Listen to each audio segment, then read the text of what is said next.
বন্ধুরা, শুধু তোমারই জন্য সিরিয়ালের আজকের রিভিউ।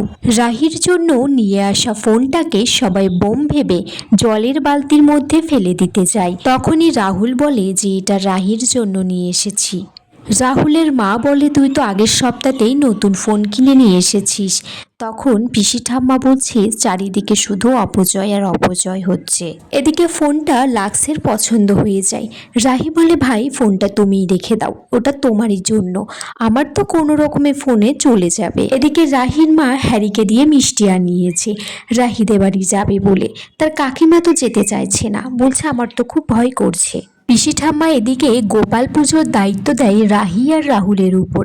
তখনই তিতলির মা তিতলির কাকিমা এসেছে। তিতলি ভাবছে এরা এখানে কি করছে, আমাকে নিয়ে যাবার জন্যই এসেছে হয়তো। পিসি ঠাম্মি বলছে পুরো বাড়ির লোকজন দেখি কাউকে কিছু না জানিয়ে এখানে চলে এসেছে।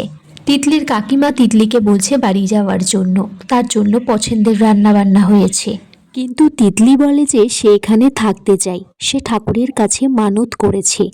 রাহুল জোরে চিৎকার করে বলে যে না, তিতলি এখানে থাকবে না, মানে ওর বাড়ি থেকে যখন নিতে এসেছে ওকে চলে যাওয়াই উচিত।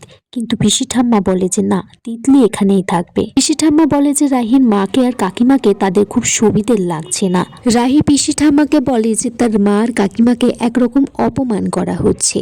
পিসি ঠাম্মা বলছে আমি এই বাড়িতে আর থাকবো না, আমাকে অপমান করা হচ্ছে, আমার মুখের উপর আজ পর্যন্ত কেউ কোনো কথা বলেনি। রাহুল তখন রাহির হয়ে পিসি ঠাম্মার কাছে ক্ষমা চাইলে রাহি বলে যে আমি কোনো ভুল করিনি, আমার হয়ে কাউকে ক্ষমা চাইতে হবে না। রাহি বলছে আমি সম্মান চাই, আমার পরিবারের সম্মান, তাদের অসম্মান আমি কখনো হতে দিতে পারি না। রাহি তারপর তিতলিকে একটা চড় মারতে যায়। তিতলি বলে দিদি ভাই, তুই আমাকে মারছিস কোন সাহসে? এদিকে রাহির এই রূপ দেখে পিসি ঠাম্মা বলছে তুমি তো দেখছি মা রণচণ্ডী, তা দেখা যাক এই রণচণ্ডীর মধ্যে মা লক্ষ্মীর আবির্ভাব হয় নাকি। পিসি ঠাম্মা তারপর নিজের কাছে থাকা একটা সোনার বালা চাবির গোছাটা রাহিকে দিয়ে বলে যে এই বাড়ির দায়িত্ব নিতে। পিসি ঠাম্মা বলছি এই চাবির গোছা নেওয়া মানে কিন্তু সংসারের দায়িত্ব নেওয়া। পিসি ঠাম্মা তারপর রাহির হাতে বালাটা পরিয়ে দেয়, বলে যে এই বালাটা ততদিন পর্যন্ত রাখতে যতদিন না সে চিতায় উঠছে, তার পায়ে হাত দিয়ে সে কথা দিতে হবে। তিতলি এদিকে রাগে ফুঁসছে বন্ধুরা, আর এখানেই আজকের পর্ব শেষ হয়ে যায়।